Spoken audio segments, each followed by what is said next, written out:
let's go ahead and get started. Welcome. My name is Joe Zambrino, and for the next 15 weeks or thereabouts, I will be your guide through the exciting world of cybersecurity concepts and tools. This is my first time teaching this course, and so I'm pretty excited to be here, and I hope you're as excited as well.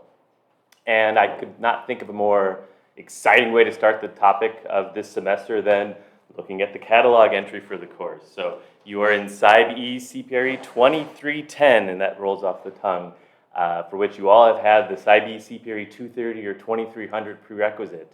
And I won't read through all of that, but really this class is about learning sort of the practical concepts of system security, of network security, and the tools used to both protect and attack systems and networks.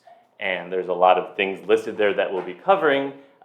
Really the last sentence is important there, where we're going to be having really this applied discipline, this laboratory experiments, these exercises in which you'll be evaluating systems. You'll be looking at systems for vulnerabilities, you'll be understanding potential exploits of those underlying systems, and then you'll also be looking at defenses for those systems. Perhaps more importantly is the question of, why does this course exist? There's really three different categories of interested students in this course. Certainly 2310 is on the main core pathway for both cybersecurity engineering students, as well as for those who are in the cybersecurity minor. Those are the first two categories. And the third are just those who maybe are taking it as a technical elective or just for fun, and that's fine as well. I'd be curious with a very quick show of hands, because I actually don't know, and it changes from semester to semester. How many of you currently in class today are in the cybersecurity engineering degree program? About a third. And how many of you are cybersecurity engineering minors? And there may not be any, but how many are here for fun? You may consider a minor or a major, but you have not yet done so. Okay, one, me. I'm here for fun. No matter what, whether you are in the major or in the minor or just taking this as a technical elective, we can't necessarily say for certain what you're going to be doing when you graduate and go off into industry, whether you will be working as a cybersecurity professional or not. If you are, then certainly this is going to be a valuable experience. You'll be learning some of the tools and tricks of the trade. But even if you are not, I think the value of this course is it's really going to help you strengthen your systems skills.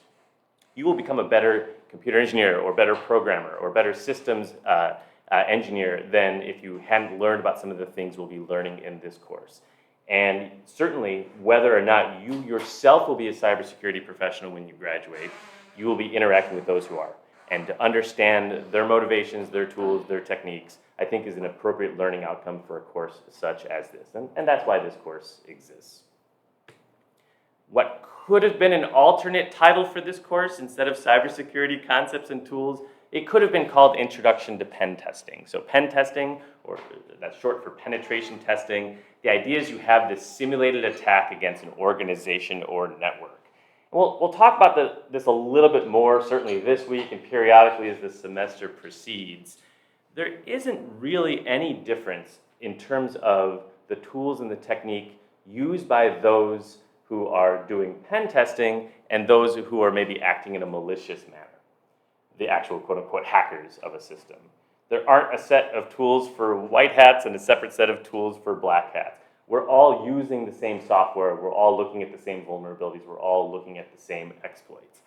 What typically then sets apart pen testing from just what malicious actors would be doing isn't a technical distinction really at all. It is a ethical, but certainly a legal distinction, right? The big thing that sets apart pen testing from just plain old hacking is really this concept of consent. That when you're doing pen testing, you're exploring an underlying organization, a system, a network, and you're doing so with advanced consent to do so, to learn more about the underlying system. You have some legal framework in place, you have a contract in place. So while we are learning the tools and techniques of what could be used to do some malicious things, we're learning them within this ethical hacking framework, and we will talk about that. Because that's ultimately what separates the cyber criminals, the script kiddies, the crackers, all those bad words from what we call the ethical hacker, is that a pre-approval, effectively written consent to do the work first. And I think it's also important to note that we're not really just winging it when we create this course, when we create these degree programs. 2310, this pen testing / ethical hacking experience is based off accreditation standards for cybersecurity. both the ABET standards, which accredits all sorts of engineering degree programs, including cybersecurity engineering, as well as the NSA, who has their Centers for Academic Excellence in Cybersecurity. They set forth a set of guidelines and requirements for if you're going to claim that you're teaching students, training students, cybersecurity engineering, here are some things that they need to be learning in those degree programs, including ethical hacking, including pen testing. So we are accredited by both those agencies, and we have this course really to fulfill that requirement. So just to say that we're not just teaching you hacking techniques just for the heck of it, it's all part of this degree framework and this accreditation required for those degrees. There's a lot of skills required for ethical hacking. It's why I personally enjoy this material. You can learn a lot by reading a textbook. You can learn a lot of theory. You can read all about ethical hacking. But ultimately, you really do have to get your hands dirty to consider yourself an expert in this material. And so it's a hands-on applied discipline. This is a very hands-on applied course. Now, in practice, one would not need to be an expert in all these things and need to be an expert in everything. In practice, if you're a cybersecurity professional and you're performing a pen test, you're very likely to be part of a broader, more diverse team, in which members of the team would each have their own individual expertise that would then be complementary to each other. But at least as a team, the ethical hacking does require a pretty diverse skill set. You have to be a pretty good expert of computing systems to be an ethical hacker, and so it's a valuable thing to learn. So certainly you have to have an understanding of routing and networking protocols. How is my data traveling over the wire, both the wired network as well as the wireless network as well? You have to have a relatively deep knowledge of that. So you've become something of a network professional to be able to do ethical hacking. You also have to have a fairly deep understanding, obtained over time, not obtained instantaneously, of sort of the big three players in modern operating system distribution. So when I say Microsoft, Linux, Apple, that's really all I really mean there. So the operation, the configuration, the management of Linux-based systems, Windows-based systems, and Apple-based systems. There's a lot in common there. And so when you take an operating systems class, you learn about really what's common across all operating systems, but the distinctions between them is what really makes it interesting from the hacking perspective here. And while you probably would have gained this in other classes and not in this one, you do have to have a reasonable level of expertise in programming as well. You need not necessarily be a programmer yourself, but you have to have at least an appreciation both for sort of low-level device programming, C and assembly level type things, as well as maybe higher level scripting and database interfacing type of programming. In this class, we are not doing any actual exploit development ourselves. I think the truth of the matter is it requires a deeper understanding of systems that will come to you gradually over a period of time. If we were to have such a course, it would be at that 4,000 or 5,000 level. You would have to certainly know a little bit more about computer architecture to be able to do low-level exploit development as well as operating systems. And you'll get there in time, but in this class, we're more understanding vulnerabilities and exploits, kind of using existing ones, but having an appreciation for what they're attempting to do is something we should be able to do already, even if we aren't quite at the level in which we could write such things ourselves. And that would take some time. Listing of different ways that an organization's IT infrastructure can be attacked, can be probed, analyzed in a number of different ways. This is not an ordered list in the sense that we go from 1 through 8. This is a fairly broad outline of the different ways that one can attack an IT infrastructure. It also kind of serves as a very rough course topic outline, starting with stage 1 or step 1 in which we're doing information gathering. What can I learn about an organization just through what's publicly available, just through sort of external publicly available sources? And what can I do with that information? Step 2 is then external testing. Companies, these organizations have to provide some externally accessible service. Usually that's the whole reason they exist in the first place, is to provide some externally accessible service. What kind of attacks can be launched entirely from the outside perspective, just from the internet itself? Whether to provide access to some resource or to gain internal access, that can then lead us to the next stage, which is internal testing. If we have an internal user, either, I list here legitimate network access, legitimate or illegitimate internal network access, what can an internal user use to attack a system? And that goes into things like in the wired and the wireless network, what information can be obtained by targeting wireless communication or looking at routers and network switches and firewall and things of that nature. And then also things that are still technical in nature, but maybe technical in a slightly different sense. Things like looking at social engineering. What can I learn by looking at an organization's employees? What information can be obtained by targeting those employees directly? And then looking at the authentication, the locks on a system. Both the actual lock to a door, so what kind of physical security can be exploited in a given organization, as well as authentication systems, things like usernames and passwords. What kind of authentication mechanisms and controls can be probed and bypassed. It's a very rough, as I say, rough course outline. For effectively each of these topics, though, we'll be spending some time in class discussing the concepts associated with them. We will then have a lab associated with each of these topics in which you'll be trying things out and getting your hands dirty, as I mentioned, and then we'll have a quiz at the end. Before I go a little deeper, another quick show of hands. We come into this class all from different perspectives, with different experience, different pathways to get to this point. Who here would say they already know a decent amount of pen testing? Just a show of hands. That's a few. That's great. For every course I teach, and it's relevant to this one, it's relevant to a lot of other courses as well, I like to bring up the following quad chart. So on your x-axis here is your perceived expertise from low to high. Low is I know very little, high is I believe that I know quite a bit about a given topic. And then on your y-axis here is your actual expertise. I guess that could be my perception of your expertise, but that is your actual expertise from low to high. And for those of you who raise your hands, those of you who come into this class who have done some training, have some practical experience, have just learned a lot on their own or through other contexts of this material, and believe they know quite a bit and do know quite a bit, you're in very good shape. You're very welcome in this class. Some things may feel like review.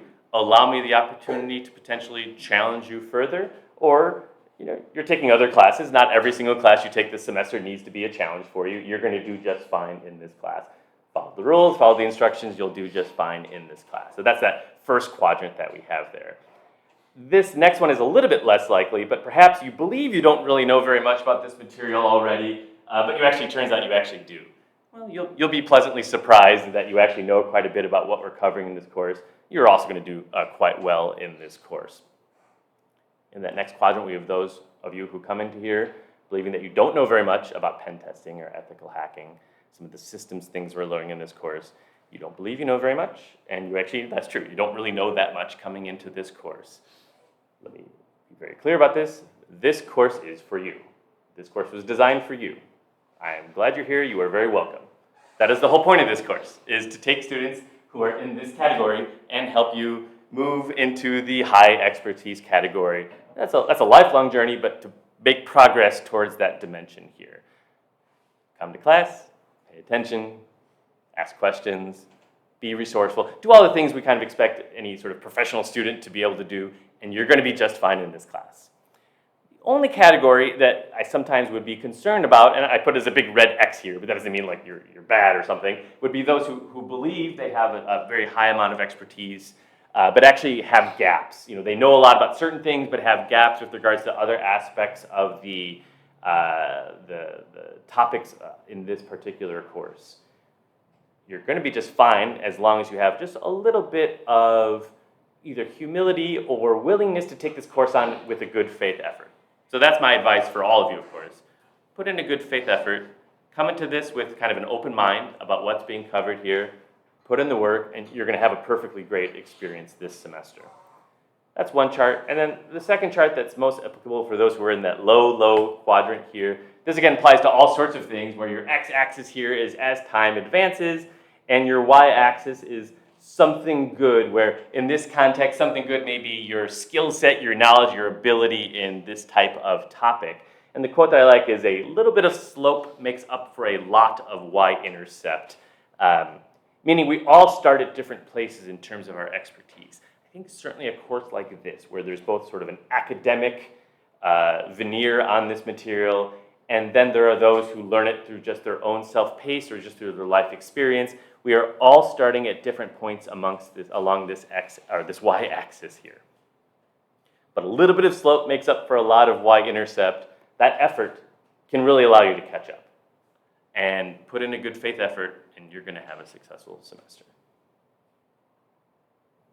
Let's talk a little bit about the syllabus items. We'll start with meeting the staff. That is me, Joe Zambrino. You can call me Professor Zambrino, Dr. Zambrino, Professor Joe, Sensei, I don't care, but that's me. That's my office, just upstairs, office hours for every day except for today. So if you do need to talk to me, just come chat with me directly after class. We have one TA who many of you may already have had before in a prior class, Ethan. He's excellent. You're going to do just fine under Ethan's guidance. We should also get a second TA. This is a pretty good full room, and I think we'll need one additional TA. Has not been assigned yet with the tentatively listed office hours that'll be in the cybersecurity lab just down the hallway here, where those office hours will be held. We are here to help, of course. That's our job. Communication is really key. I'll bring up Canvas in just a minute here, but Canvas is really meant as sort of the class quote-unquote web page. It's a fairly static thing. It's where I'll post certain announcements. All the documentation you would ever need will be found there. That's where you'll be submitting any assignments and where grades will be provided on there. I'm also attempting to use Discord this semester. Several of you have joined. A subset of you have also already introduced yourself. My thought would be that obviously if you're in your class and you have a question, raise your hand, ask a question, talk to me. Come to office hours. If you're in lab, ask the TA a question when you're there in lab. But anything that's outside those times that we're already kind of scheduled to meet and be together, just feel free to post a message. I want to have a nice sort of active community. Some semesters that happens and other semesters it doesn't. But I can't force it, so it's really up to you. It doesn't need to be all of you. If it's a vocal subset, that's also perfectly fine. No question too small. It's a chance for us to kind of make each other better throughout the semester, and so let's give it a try, and let's see if we can post and have an active community there this semester. Finally, I have 3 additional teaching assistants. That's Joey, Tessa, and Johnny. The best thing about them is they're unpaid. So this is just great from a resources perspective. That was a joke I wrote about more than enough info for some password cracking attempts. Please do not try that.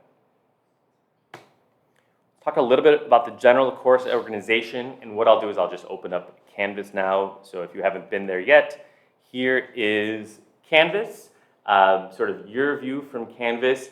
It can be a little overwhelming only at first blush in that it looks like there's just so much stuff to do. That's just my approach to Canvas. I try to lay out the entire thing before the start of the semester. It's primarily locked behind sort of these date-by-date kind of gateways here in which we're going to have a pretty steady cadence of our week-by-week assignments here. The home page, when you get there, will have just kind of the high-level meet the staff and the details. You've already made it to class, so you've already figured out the difficult part. You have your lab section and when you should be showing up to lab. I have a note on this on a future slide. There is no lab this week.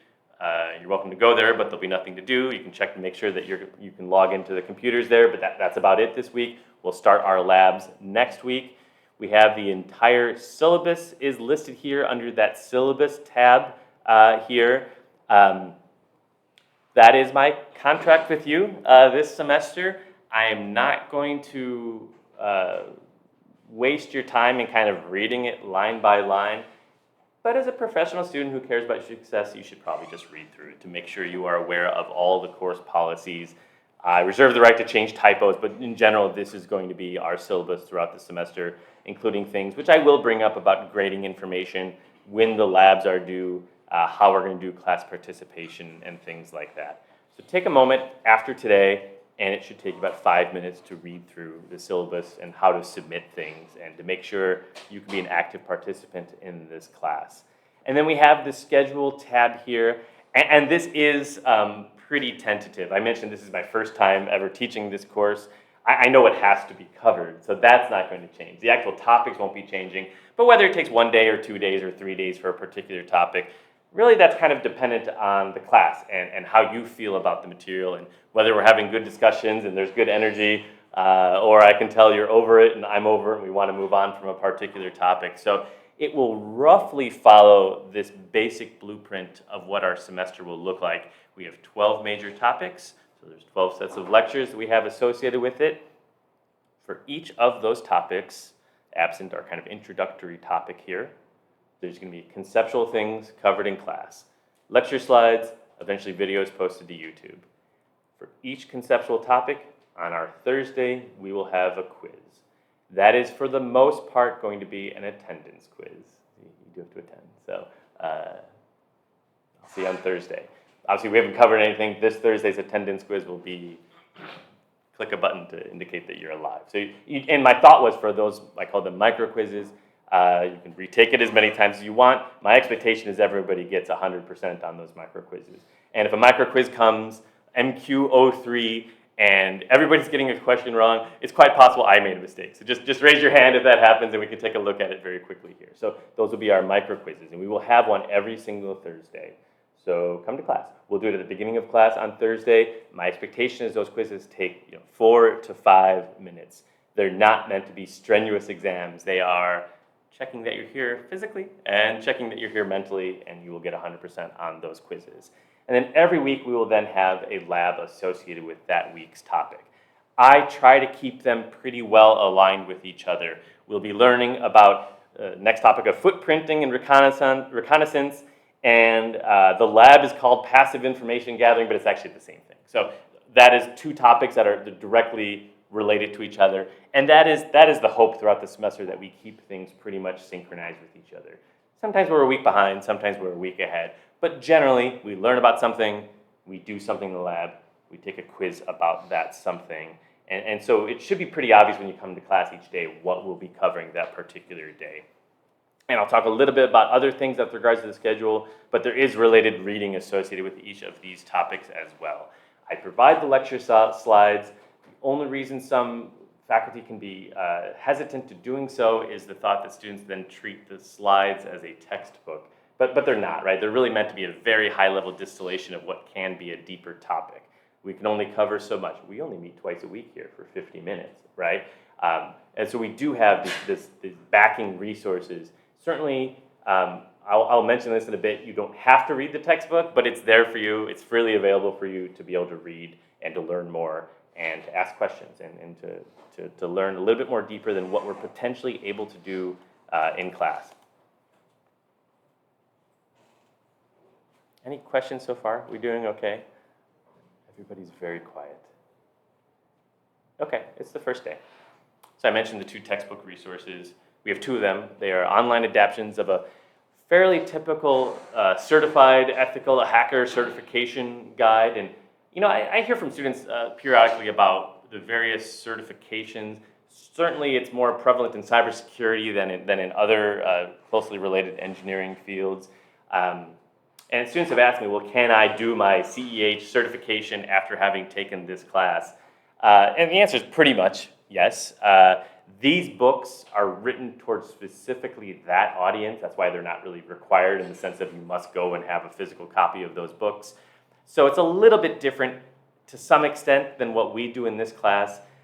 We have this big belief in sort of experiential learning, getting your hands dirty, learning by doing, deeper expertise coming over a period of experience you gain over a period of time. These books are a little bit more about how do I pass this particular test that may be coming up. And so it's a little bit more focused on make sure you memorize exactly which port numbers correspond to which services and which TCP IP flag corresponds to what a certain handshake event. And that's important to be aware of and be reasonably fluent in. But the difference is we don't really care as much about you memorizing that information. You can if that's how you want to learn it. So that's slightly the difference between studying for a certification and taking a course on your way towards a degree. But you'd be well situated if you want to pay the money to get a separate certification to doing that after you take this course. They're supporting materials and they're not required reading. I picked 2 and not just one book because they have such a different tone to them.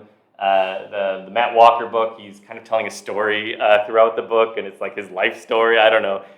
So it's a very casual kind of approach, whereas the second book, the Greg and Santos book, is just the facts, please, and just to the basics. They all have a couple flaws here and there, things that are out of date, things that aren't quite right, but they're pretty good. And they're entirely for free for you as students, and you can just download them straight from Canvas. and that's B1 and B2. So when I say we're on this topic and it's chapter 1 in B1 and chapter 2 or what have you in B2, that's all that I'm referring to. And then finally, just a note on textbooks in general, it's kind of a challenge in cybersecurity specifically. If I was teaching a course in electromagnetics, I could probably use a 200-year-old textbook and be okay, and really still cover the broad strokes. Maybe not 200, let's say for electromagnetics, 120 years and I'd be okay for a textbook of that age. Cybersecurity is a rapidly changing field, right? And any book is just a snapshot in time. So I think the broad strokes are still valid in these books, but things are rapidly changing. And maybe that's where Discord could be of some value for us as well, that as things are happening even on a day-to-day basis, we can post articles, we can discuss things that are currently happening that may be beyond what would be covered in particular in your textbook. I will post those resources. You're very welcome to do so as well. We can just have that discussion. Here's our weekly layout, tentatively speaking, with our TA office hours, tentatively on Monday and Thursday, my office hours, except for today, on Tuesdays and Thursdays, and everyone be aware of which lab section they are in. Lab B is entirely full, I believe, but Lab A and Lab C have room if you'd like to move, but you're not required to either.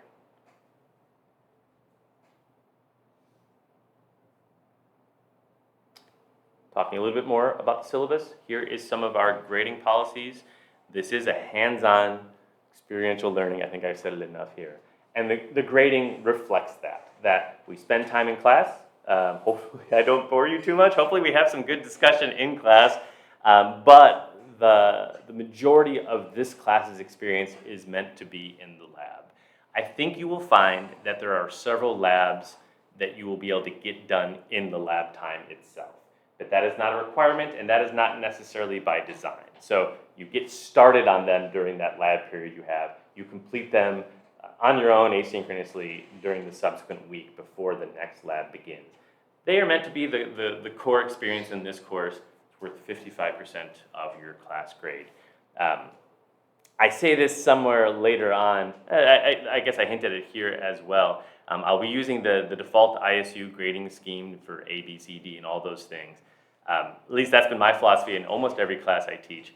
I teach a class expecting every student to be able to get an A, and hasn't happened yet, but it's very possible that certainly you as an individual can absolutely get an A in this class. In some sense, the nature of these labs, there's a lot of instruction following, so just follow the instructions and ask questions when you aren't clear about the instructions, and you can get 100% on all of these things as we go here, and consequently you can definitely get an A. I had mentioned the micro quizzes already. We're going to have 3 of these longer macro quizzes. I don't call them exams. Maybe I'm trying to be too clever and not calling it exam, but it's meant to be like a 20-minute quiz that will have 3 points, which is kind of a checkpoint throughout the semester. That is for you, of course, to kind of see where your understanding is. It's also kind of a checkpoint for me as well, that I put together this quiz. How good is your understanding of your materials at that point in the semester? But there's all these other assessments, including the labs, that are a significant component of your grade. Then even if you do poorly on one of these macro quizzes, you still are certainly going to be just okay in this class. You're going to do just fine in this class. And then finally, we have class participation worth 5%. If you happen to do something exceptional, I reserve the right to increase that number. And that should add up to 100%. This class is meant to be a collaborative environment, so collaborative discussion is highly encouraged. I want people to discuss these things and to kind of have something of a learning community we create amongst us this semester. The conceptual difficulty does ramp up. It may start off slow, and then it's going to go relatively quickly here as it ramps up throughout the semester. I think to succeed, you're going to need to be resourceful and to ask questions. It should be very easy with the platform that we use to host all of our labs, and you should already be somewhat familiar with using it from your prior classes. It should make it very easy for myself or for the TAs to give you sort of live feedback and live advice. I'm going to try to not have the TA tell you, you did exactly this wrong, do exactly this instead, and you'll get it correct. More of like hints and suggestions, but they should be able to see exactly what you're doing and what could be done to fix the thing that you're having troubles with. So definitely, please collaborate, discuss, support each other, but keep in mind kind of The other side of that coin that we always have to be somewhat cognizant of, the expectation in this class, and every class has a different set of policy, but in this class, the expectation is that every assignment, you are submitting your own individual work. I say, please don't cheat. If we need further discussion of that, we can have it. Discussion is one thing. The words that you type in the lab report must be based on your fingers hitting the individual keys, or audio transcription, but whatever. It has to be your individual entry for these individual things that you are doing. Ideas can be shared. Discussions can certainly be had. The work is your own. That is my expectation there. I am able to check, closeness of lab submissions in a fairly automated way. So don't cheat in that way either. I just don't want to deal with it, and you don't want to deal with it, and you're going to do just fine in this class without doing that, so please do not do that. It will also be fairly obvious, although not in an automated fashion, if you're using ChatGPT or similar services to contribute to your lab reports. I am not asking deep, probing, philosophical questions in this class. I mean, we can, but not on these lab reports at least. So you don't need to turn to AI-related services, I believe, in this class to do things like writing up your lab reports.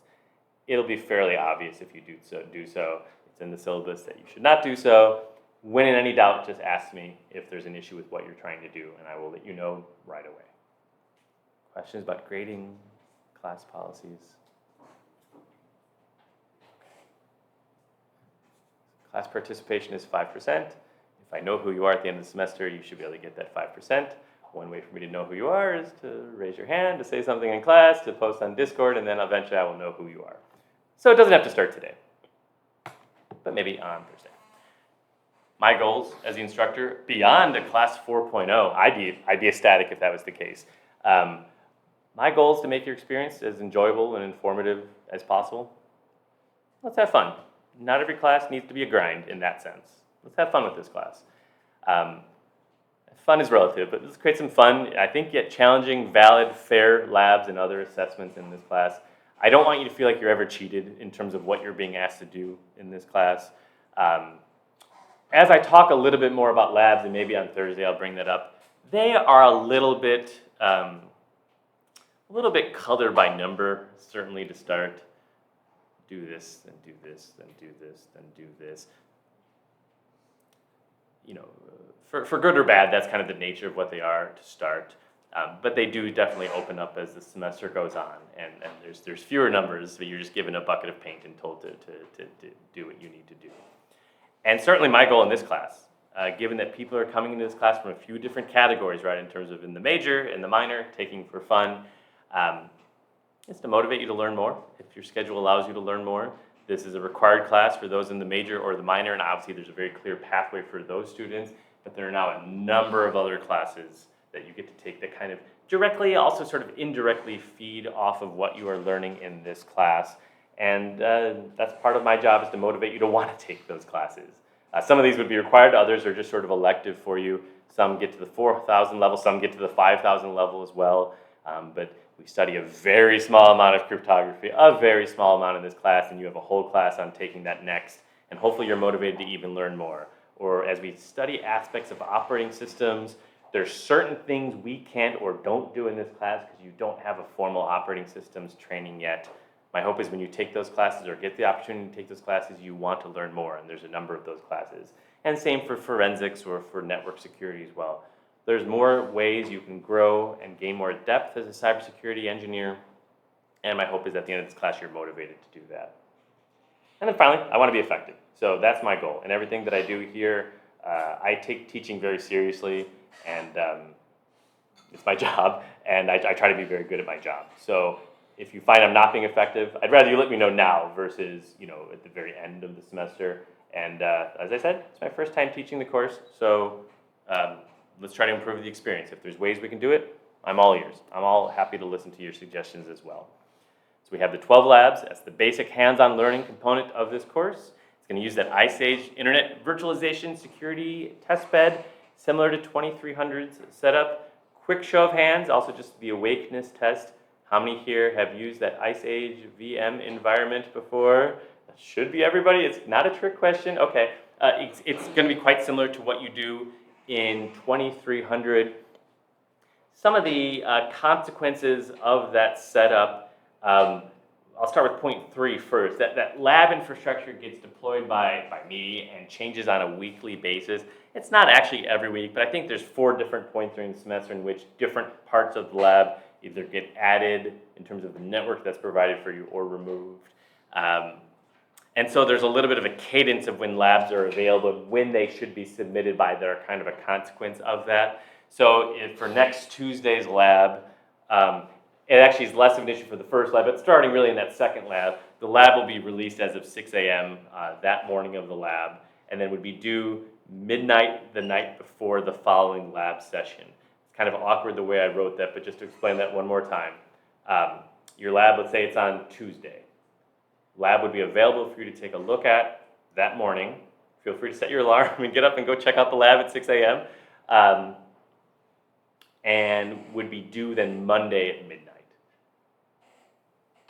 If you submit it at 12:01, I'm not going to lose sleep over it, right? But that's effectively when it's due, because we are rolling out those labs on a week-to-week basis, and you will basically, to some extent, not be able to continue that lab after that initial deadline.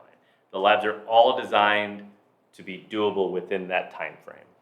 Some are easier than others. I've timed myself doing all the labs, and I'll give you some suggestions as to my thoughts about how long they'll take.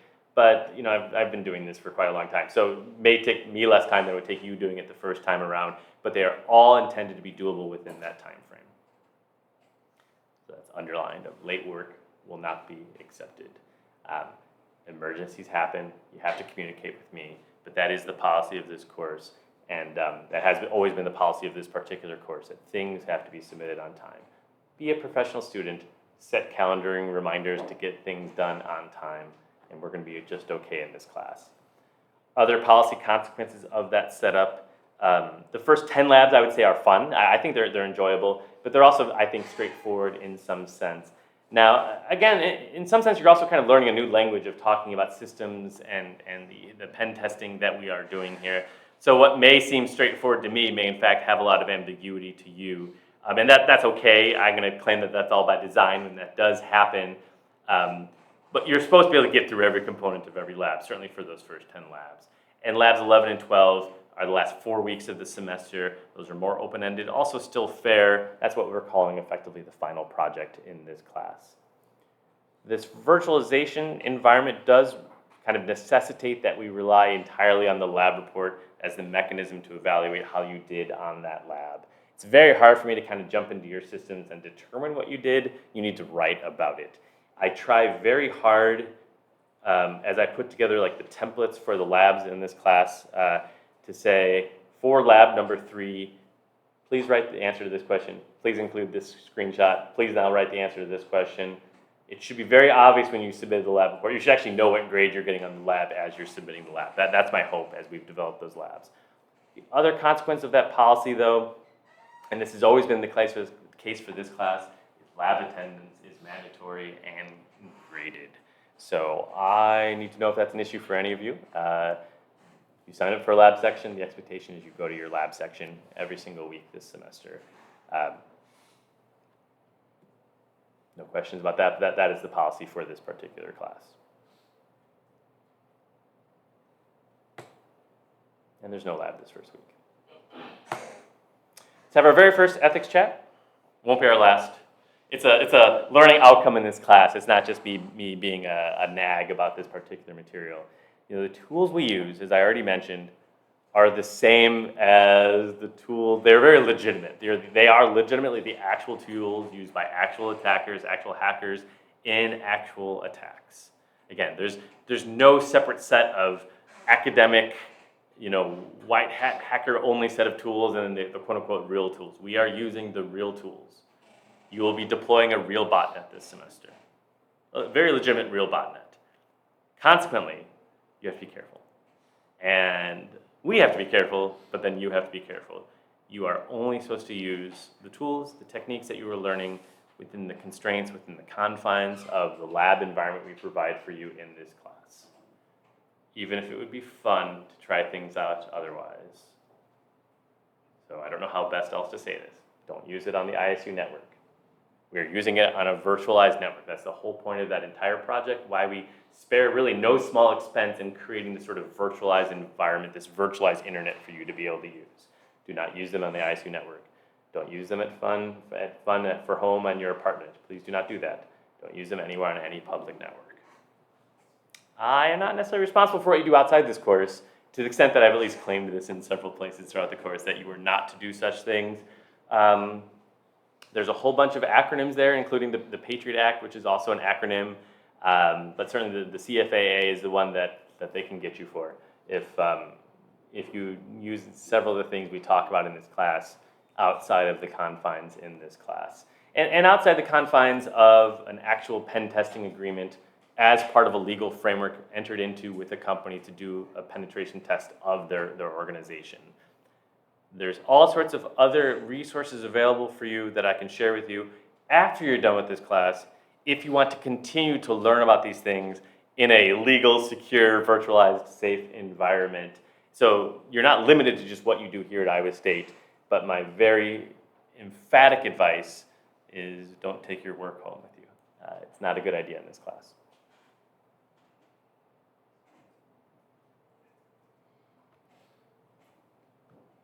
I wanted to get into a little bit of a 2300 review in terms of just getting a feel for where we all are as a class. We have about 5 to 10 minutes left today. This is our very basic home network. This is a very high-level view of a home network. I'm going to poll the class. Don't all jump out at once. We have the attacker. He's smiling, but he's red, so it's an attacker. We have the kind of amorphous blob of the internet. Sort of a router here, and then we have a number of user machines, devices on your home network, and the home network is listed as being 192.168.1.0/24. What does the /24 mean? Can somebody tell me? Sure. What does it mean? That's correct, of course, but what does it mean? How much of the IP address is reserved for the network address and how much is reserved for hosts? And in this case, how much is reserved? You got it. And someone else can jump in as well. So 24 actually in this case technically refers to a number of bits, right? It's a bit mask of the network address. Doesn't look like it at first glance, 192, 168, 1 and 0, those are all 8-bit values, little 8-bit integers. And 24 means 24 bits. So /24, subnet mask. What would be the valid IP addresses for user machines within that network? Sure. Anything that starts with 192.168.1 .0, .255 are reserved for certain things. One of them is a broadcast address, and actually I forget what the other one is. But so anything that's within that range, 192.168.1.* is basically now what that subnet mask is meaning, are valid IP addresses for those home machines there, .1, .2, .3, .4, .5. As part of your own virtualized internet you'll be getting access to, you'll basically be given your own subnet, and each student will have their own separate subnet that they will be connecting to throughout this semester. And there's a spreadsheet we'll provide for you that has your user ID or your net ID and your subnet. It's probably just better just to memorize what that is, because you'll be typing that in a lot this particular semester. So what would be the gateway interface for the user machine? This isn't worded as precisely as I would like. When one of the user machines needs to access something that's not on 192.168.1.0, what do they have to do? That'd be a better way to phrase the question. Go to the router. They have to go to the gateway, which in this case would be the router. At least there's no other lines drawn in that diagram here. The machines themselves would have to know what the gateway address would be for that particular network. I have a particular 192.168.1. something that someone has to designate, which is going to be my gateway. If I'm accessing anything else within 192.168.1 subnet, I stay local. And I can go to the router if it's the same device that's connecting all these machines, or if it's wireless, and just stay locally on the network. Once I need to access something that's not in that range, I need to then go to my gateway. So in terms of what is the IP address of the router, that's also not phrased especially well. The IP address of the router Well, what would the IP address for that router be? It's not a question that can be answered like exactly, but conceptually, what's the IP address of the router?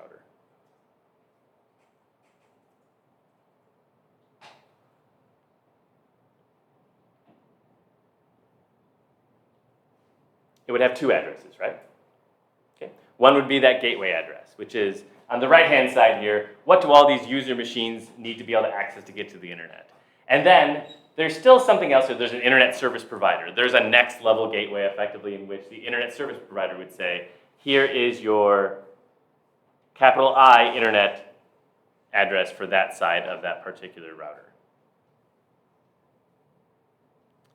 Rhetorical question, if there's a vulnerability on the user machine, can the attacker exploit it? The answer is it depends, right? Certainly. Potentially is the answer that we care about here. There are all sorts of attacks that really can only be launched once you have internal access to a network, but then there are all sorts of other vulnerabilities that can be exploited given only external access to the network. Let's not jump into OSI review of 2300 right now. Let's end things actually here for today and pick things up on Thursday. I'll stick around for a little bit longer if you need to chat about anything, and otherwise I'm looking forward to seeing everyone on Thursday.